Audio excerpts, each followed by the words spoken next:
Okay, on page 72. That's not what I want. On page 72, you had 5 triangles. You should have 5 formulas, 5 answers. Nate, will you pull the door shut?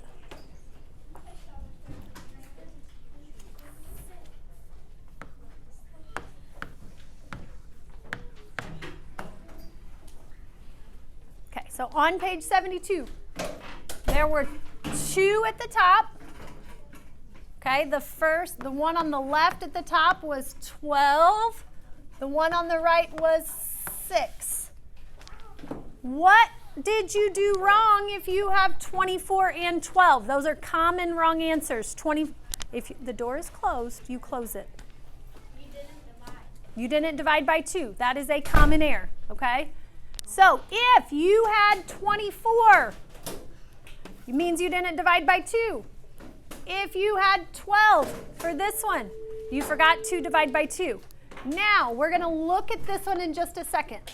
So if you can't figure out what you did wrong, I am going to go over that one in just a second, okay, when I pull up the book. The 3 at the bottom were all 10. All 3 of them at the bottom. I'm frozen. All 3 of the triangles at the bottom were 10. Why does that seem weird that they're all the same? Jack? Because they look different, okay? That's the purpose of that problem. It asked you which one has the greatest area. They're all the same, okay? They're showing that triangles can look 3 different ways and still have the same area. Okay, I think it's working now.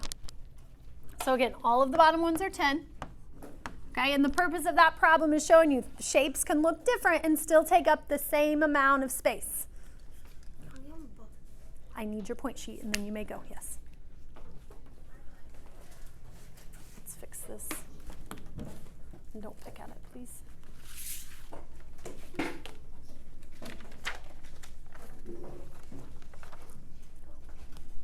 Okay, and again, we're going to go over that top one on the right in just a second when I pull up the book.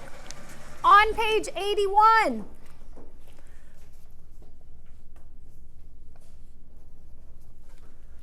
On page 81.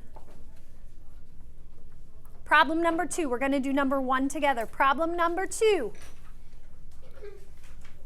Triangle A. Triangle A, the area was 12 square units. Triangle B is 16 square units. And triangle C is 12 square units. You're on the wrong page. You're still on page 72. The other ones are on page 81.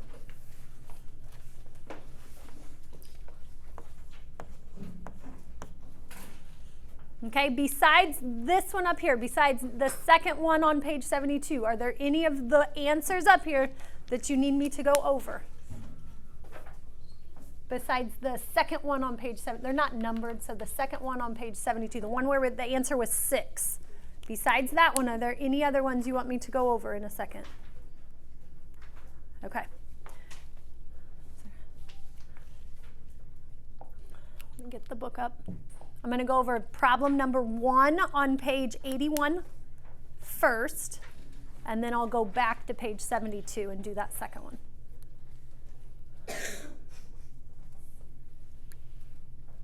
Okay, so in this problem it said select all drawings in which a corresponding height for H is given, base B is correctly identified.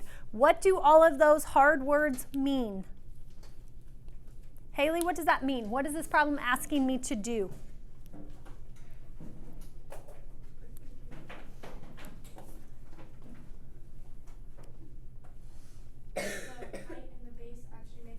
Yeah, it's asking me, are the appropriate bases and heights labeled? And we decide that by seeing if they make a right angle. So I've been trying to train you to do that because that's always true.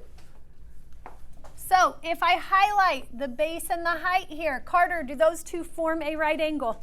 So are the corresponding height and base correctly identified? Yes. Okay, B, Addie, do those two sides form a right angle? Yes. So those two are correctly identified. C, Stella, do those two sides form a right angle? No. No, so that one, they are not correctly identified. D, Reese, do these two sides form a right angle? Yes. Yes. And I shouldn't call them sides. Why should I not call them sides? Nolan? The one's not a side, it's Yeah. the middle. Yeah, the H is not a side. I should say dimensions. Anywhere you're measuring a distance is considered a dimension. So D is yes. E. About that one? Livy? No. Why would some people say yes on that one? This one's kind of, if you messed up on any of them, it was probably this one. Why, Livy? Because in the triangle, it looks like it's a base, but in the added part, it's not actually the base. Like on the dotted part, it's not considered the base. Okay. Okay. Jack? Is there a right angle thingy? Because it shows a right angle on one of my lines, but do my two red lines form this right angle? Nope. The angle is, you can see a right angle right there, and you can see that those two lines chop it kind of down the middle. So that one is not. Nate, what about this one? Do you think those two are correctly labeled? Yeah. Why? Because you could have a right angle. Because they form a right angle. Now, I'm going to erase all of my writing up here. What do you notice about the top three triangles? They're all the same. This is actually the exact same triangle. All 6 of them are the exact same triangle. They just labeled it in different spots. Remember, on a triangle, any side could be considered the base. On A and B, they called the top the base. And they said you could either find the height down the side or down the middle. Both of those we said are correct. C we said was out, so that one's a non-example. This one they called the left side the base, and they said you could find the height up the center. Where else could I find the height for that one? Bryce? Draw a line out on the side. Yeah, I could kind of go out here. It's just harder to do. It's easiest to just go up the center. But yeah, I could also find the height of that base out to the side. That one we said was out. And then this one was the right side with the height. If I'm finding the area of these triangles, it does not matter which of those I choose. We usually choose it by what is given to us. But if they gave us all of the side lengths and some numbers through the center, you could use more than one. What answer should you get if you work it lots of different ways? The same answer. Okay? That's the purpose of this problem, is showing you for any triangle, you could use any of the sides as the base. The height is just the distance from that base up to the opposite, what did we call that? What was that fancy word? Vertex. The opposite vertex, which we think of it as from that base to like the top on the other side. Questions on that one? Okay. I'm going to go back to that problem. Raise your hand if you missed that 6. You may miss the 6? Okay. And that's a common error. I'm going to, hold on, I have to get back. Lesson 8. Practice problems. Scroll. Okay. So, for this, most people clearly label the base and the height, okay? They call this is the base, and it's from here to here is 1, 2, 3, 4. So our base is 4. Most people go out here and find that the height is 1, 2, 3. Why? Harper, did you have 10.5 as your answer? 7. What did you? Okay, what did you count the base as? What? What did you have the base as? Like, what was your base number? 5. 5. Okay, so you just counted wrong. Did anybody have a base number of 7? They may use B equals 7 for this. Why do you think that's a common error? Sophie? Because they might have counted the squares where the dots were. Yeah, they might have counted this as the base. Remember, the base is the base of a what? The shape. The shape, the triangle. So the base has to be one of the sides, but that is a common error, is counting all of that distance. But remember, that's why we dot it, because it's not actually part of our shape. So the base is just the bottom of the triangle here. The height is 3. So if we substituted that in,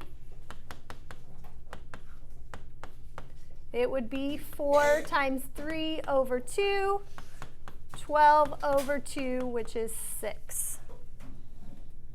Okay, questions over triangles.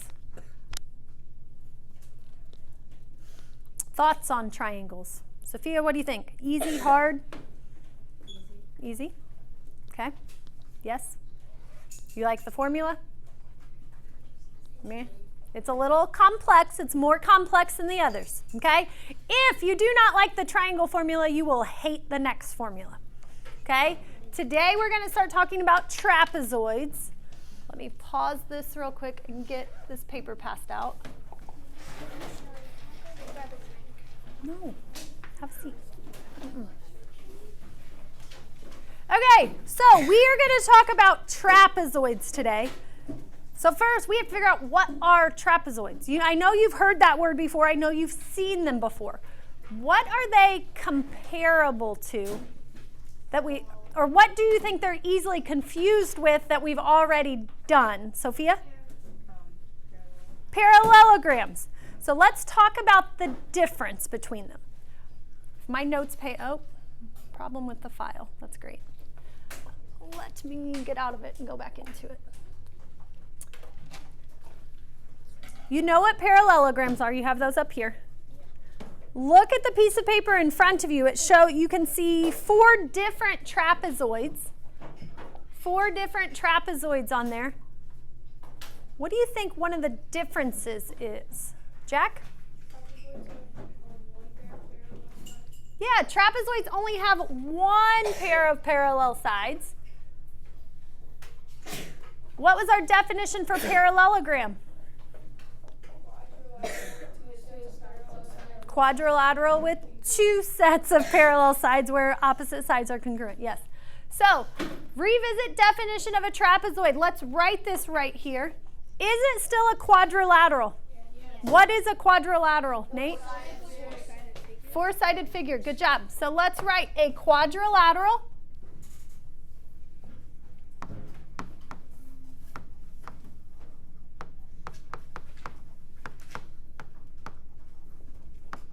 with 1 set of parallel sides. Okay, so that's the difference. When you are looking at a page full of shapes, part of your homework, it's a worksheet next week that I just printed. The first step is it's a bunch of mixed shapes. Your first step is identify the shape. Because if you call it by the wrong shape, and you will probably use the wrong formula to find area. So if you're trying to classify shapes or name shapes, look at the parallel sides. If it has 1 set, it's a trapezoid. If it has 2 sets, it's a parallelogram. So I'm going to mark out where it says bottom and top sides of a trapezoid are the bases. That is incorrect. So mark that out. It's sometimes true, but it's not always true. So we're only going to write up here what is always true. Now, the first thing I want you to notice is that it says bases, not base. What's the difference between it saying base and bases? Harper? Yes, it's plural, which you guys know means more than one. A trapezoid has 2 bases.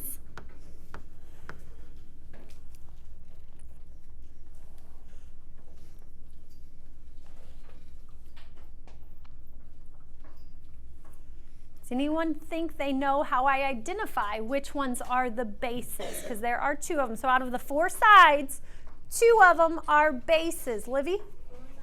The ones that are parallel. Okay? Has 2 bases. It is the 2 sides that are parallel.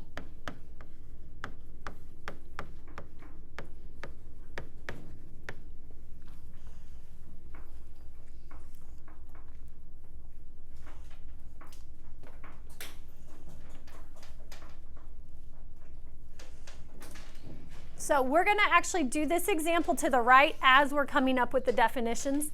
So this example over here says, identify and label the two bases of the trapezoid. Use A and B. Mark that out. We're not going to use that. Please stop tapping.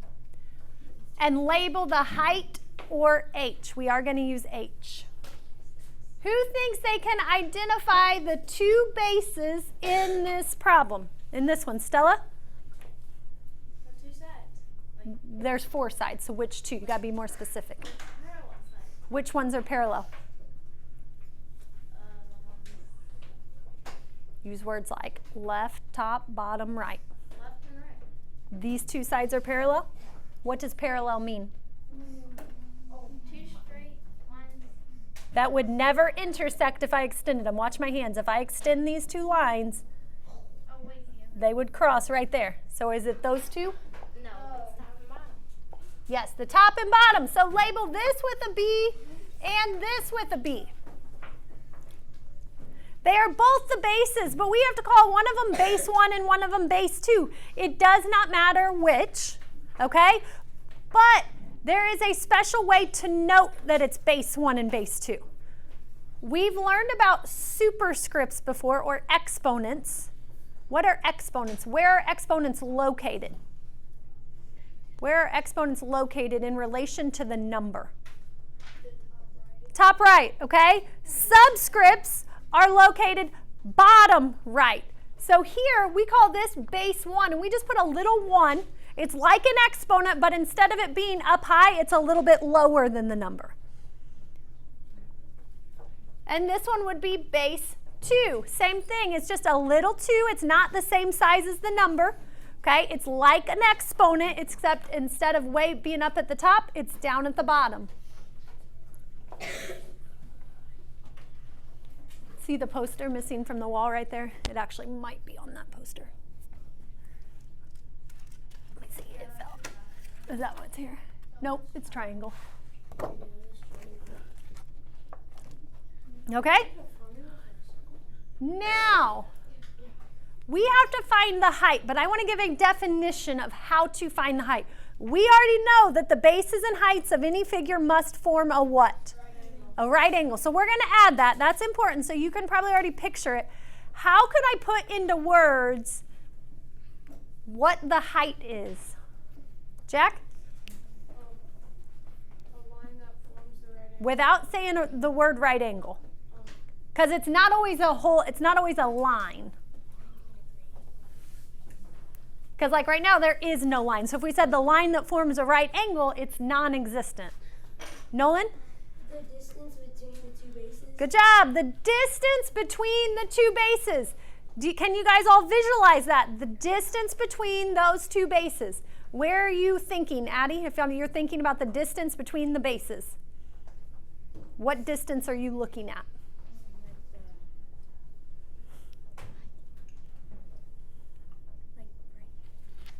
Where, if I had to draw in that distance, where would I draw it? Yeah, just write down from the top base to the bottom base. Everybody draw a dotted line and label it the height. Then the height of trapezoid over here on 3, let's write the distance between the two bases. And notice I didn't say from the top to the bottom of the shape because that is not always true. It is only true for trapezoids that are turned the way the one we just did are.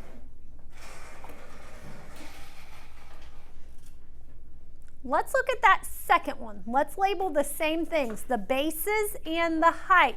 How do we identify the bases, Stella? The two sides that are parallel, what does that mean? Show me with your arms. That they never go like that. That they never cross. So showing me parallel with your arms, is this parallel with our arms? No, putting them straight up and down to where they would never touch. What can you visualize, or what has to be parallel all the time in order for it to work? Parallelograms don't move. When you first learned about parallel, what do you think they told you about? A real life thing. It's not a shape.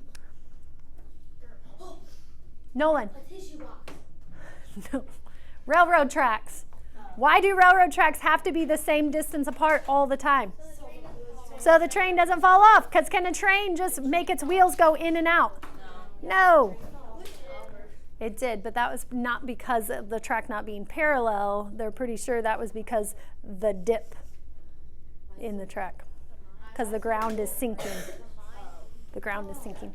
Okay. Whole different day. So, Max, on that other trapezoid. Okay, guys, back with me. On the other trapezoid, first, what's different about that second trapezoid than the first one? It goes up and down. Okay, it does look different. I agree with that. I think that's what you were saying. Addie? Okay, it only has one diagonal side. Okay, the first one we did, this is called a regular trapezoid. Okay, that's when they want you to visualize trapezoid in your head. This is probably the one that you picture. That's the regular kind, where the left side and the right side, or the non-base sides, are congruent. That is a regular trapezoid. This is still a trapezoid, it's just an irregular one. But the definition of a trapezoid is a quadrilateral with one set of parallel sides. Does this second figure only have one set of parallel sides? So it is a trapezoid, it's just not the normal kind, not the regular trapezoid. Cooper, which sides are parallel? The top and bottom. So these two, if I extended those, Left and right. the left and right are parallel. So what would I label them in this example? Jalen? Base 1 and base 2. Good job. B1 and B2. It does not matter which one's which, okay? Sophie might call the left one base 1, and Nate might call the right one base 1. That's a perfectly okay. Livy. The regular one, does it just matter if like they're going the same way? Because in this one they technically touch. Yeah, they want to touch. If it was not on the bottom, then it does. If it was like was. Oh, that way. So parallel, for them to be not parallel, you should be able to expand them in either direction, and they would never, it's not just a one-way street, it's either way. If you expanded it either way, they should never touch. Okay, where is the height in that one? If we look at our definition, the distance between the two bases. Bryce? I'm going to get rid of some of my extra. Oops. On what? Bottom. Okay, so he's saying I could call this my height. Do you guys agree? Okay? The other class didn't call that the height. Where do you think they maybe called the height? Dane, where else could I have labeled that height? On the top. Like from here to here? Like from the top of the shoulder to the. Okay, so anywhere across here, right? As long as it touches both bases and forms a right angle, we can call it our height. So occasionally our height is one side of our trapezoid, but not on our regular trapezoids. Okay, but it is always the distance between the two bases. Now, when we're looking at those trapezoids, we're going to talk about how to find the area. There is a formula. It is the most complex formula we've talked about so far. It's the most complex formula we will talk about. What shapes do you see in a trapezoid? What shapes do you see in a trapezoid? Harper? Normally 2 triangles and like a rectangle. Okay, well, regardless, you see triangles and rectangles. Sometimes it's 2 triangles and a rectangle. This one, I'm going to clear. Yeah, I'm going to clear all that stuff. We don't know if it's a square, but yeah, a triangle. There we see like 1 rectangle and a triangle. If I did this one, it would be a rectangle and then 2 small triangles that look identical. We would need numbers to prove that. Okay, so what's one way? Hey guys, I really need you to focus. Back of the room. What's one way you think I could find area of a trapezoid? if I know that it's made up of triangles and rectangles? Jude? Base times height divided by 2. Well, base times height divided by 2 is the area for a, okay. What else would I also need to do? Times Harper? base times height. No, I'm not asking for a formula. I'm saying we don't know the formula. How can I do this without knowing a formula for a trapezoid? Dane? If there's two triangles, move the other one to the other side to make it a rectangle. So Dane is saying I can decompose it. So we can decompose and then find the area of the, I'm going to put rectangle and triangle, and I'm going to put an S in parentheses. What does that mean? If I put that, sometimes it's two triangles. Okay, so we know how to find the area of rectangles. We know how to find the area of triangles. So if you're looking at a trapezoid and you 100% forget the formula, which is likely, it's a tough formula. Once you get used to it, it's not hard to apply, it's just hard to remember. But if you can't remember the formula, chop it into rectangles and triangles. Find the area of the rectangle, find the area of the triangles, add them together. Okay, that will always work. Jude. Couldn't you just count the inside too? If it's on grids, but those aren't all whole. Counting the inside only really works if it's whole boxes. If they're chopped, it's hard to tell if it's exactly chopped in half. Okay? Option 2 is going to be use the formula. Use the formula. Now, explaining the formula is confusing. Okay? I have found a video, I've watched lots and lots of videos of trying to explain where the formula for trapezoids comes from. I found the one that makes the most sense, and it's still a little bit confusing. Okay? So I'm going to play that video. Hopefully it works while it's still recording. We shall see. I'm going to pause it in the middle, and we're going to talk about kind of what he's doing in the video. It's not Mr. Morgan. No. Sophie, will you get the lights, please?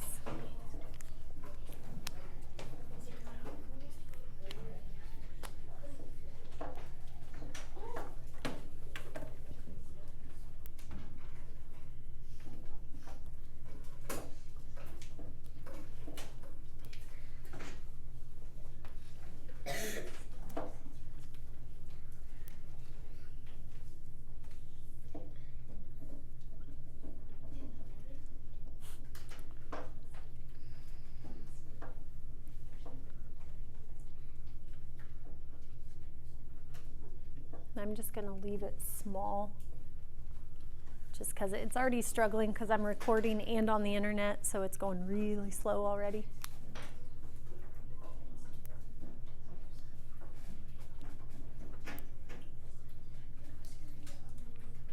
We're not going to watch all of it. It's about 5 minutes altogether. We're only going to watch the first like 3 or 4 minutes. So Okay. right here we have a four-sided figure. Here, or a quadrilateral, where two of the sides are parallel to each other. And so this, by definition, is a trapezoid. Trapezoid. One set of parallel sides. Given the dimensions that they've given us, what is the area of this trapezoid? So let's just think through it. So what would we get if we multiplied this base, this long base 6, times the height 3? So what do we get if we multiply 6 times 3? Well, that would be the area of a rectangle that is 6 units wide and 3 units high. So that would give us the area of a figure that looked like. So he's kind of going over common errors. That looked like this. If you just which took is 6 the times 3. one of the bases times the height, you're actually finding the area of that rectangle. Right there. Now the trapezoid is clearly less than that, but let's just go with the thought experiment. Now what would happen if we went with 2 times 3? 2 times 3.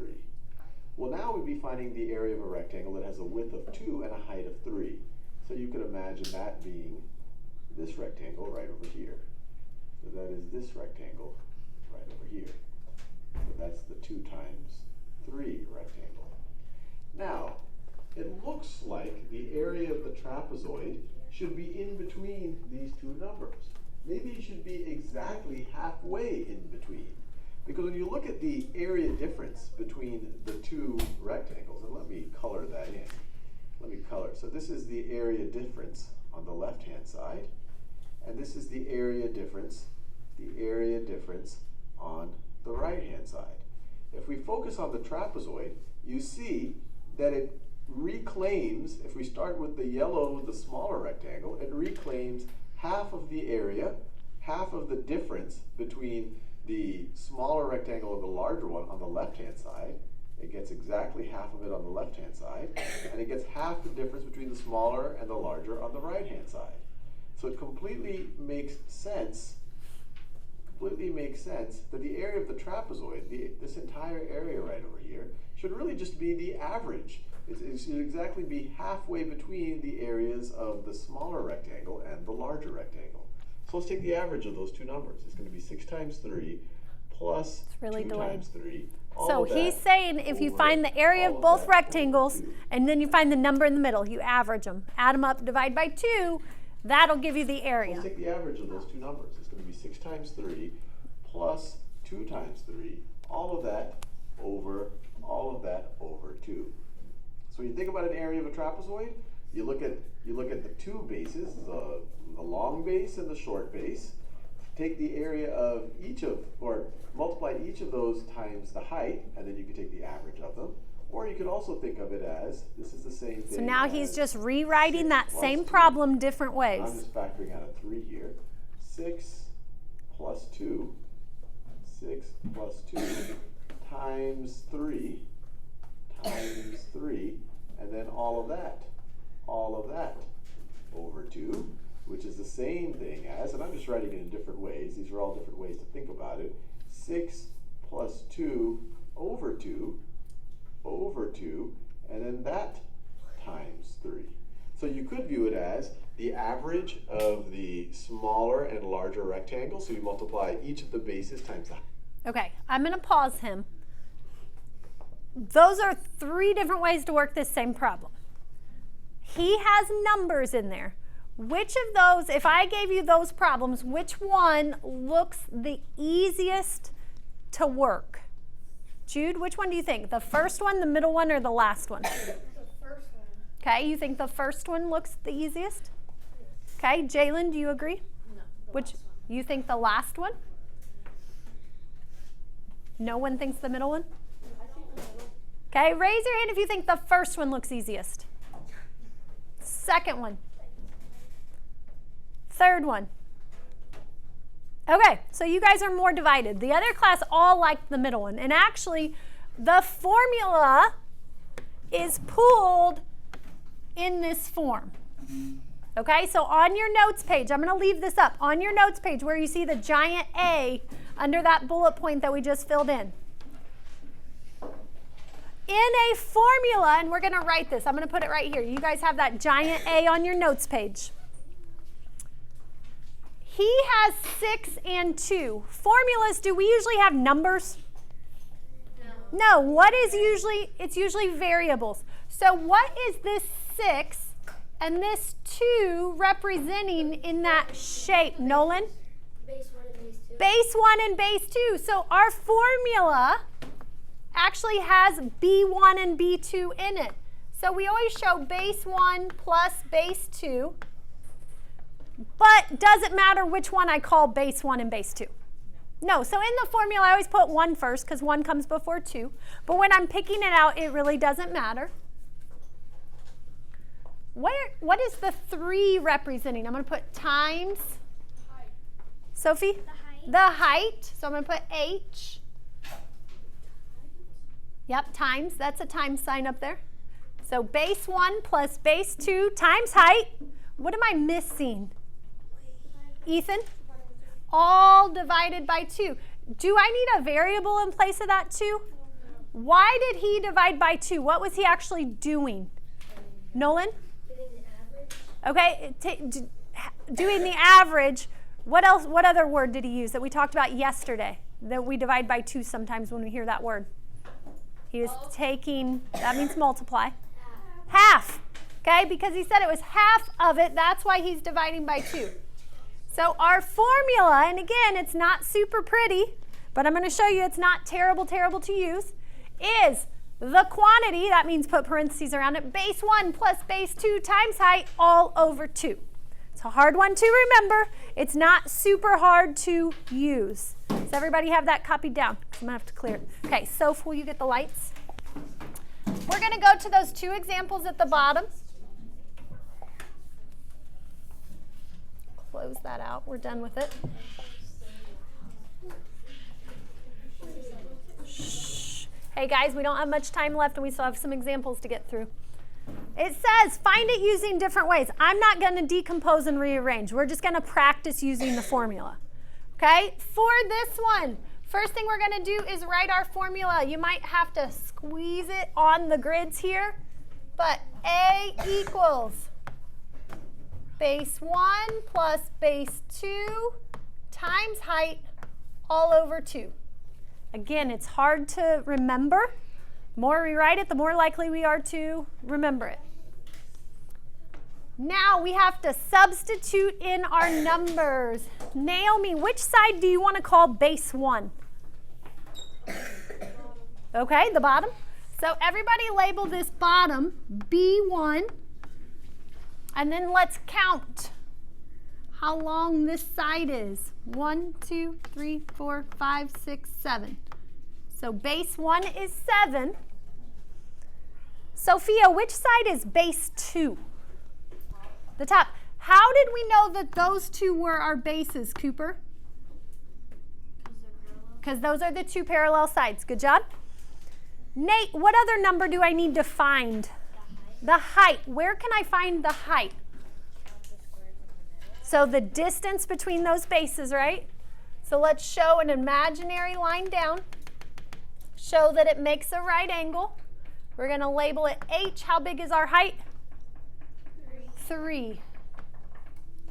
Now we just have to substitute all of the numbers into the right spots. Don't forget our divided by 2. So 7 plus 3 times 3 all over 2. We spent a lot of time on order of operations because we have an order of operations problem. Carter, what am I going to do first here? What math? 7 plus 3. Okay, what is 7 plus 3? 9. 10. So we have 10 times 3 all over 2. Chase, what do I do next? Multiply the Yep, we multiply. 10 times 3 is 30. I still have divided by 2. Nate? 15 units squared. So the formula is ugly, but we have practiced formulas a whole lot. This is why, since the very beginning, the easy formulas, I have been forcing you to write the formula, substitute, and then solve, okay? Because when we get to these ugly ones, they're a little bit harder. Let's go down to the next one. Does everybody have that before I clear it? Write our formula. Who thinks they can say our formula without looking at the paper? Shh. I just asked who could, not who could not. Hold on, my thing went away. Go ahead, Nate, try it.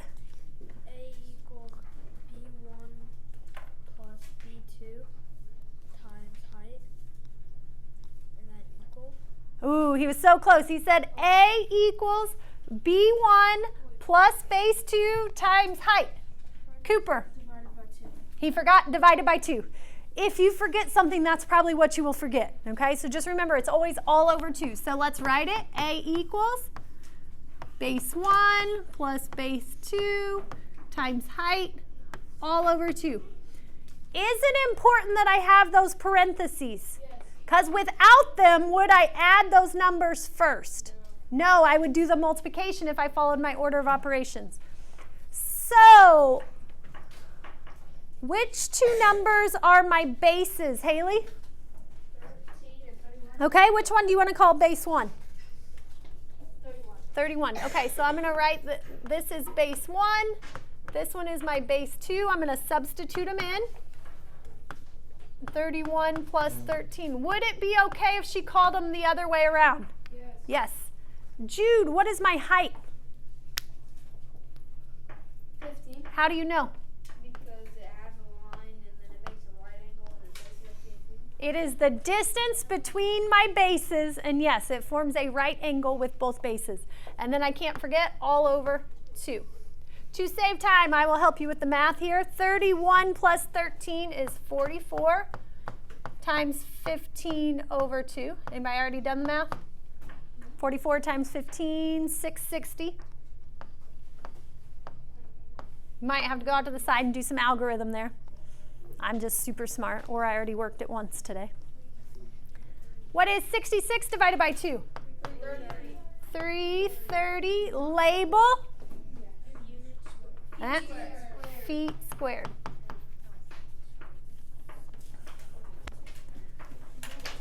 Okay, listen carefully. Don't start moving yet. You have a worksheet for homework.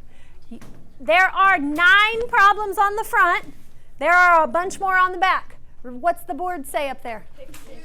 Choose 6 from the front side. There are 9 on the front. How many of them are you doing? 6 of them. There is not room to do them on the worksheet. So where are you going to do them? On the back has more problems. So you're choosing 6 from the front 9. You're working them on loose leaf. They are all trapezoids. I want you to try the formula. If you want to try and decompose and rearrange one of them, you can. But it's usually not the easiest way. Jack.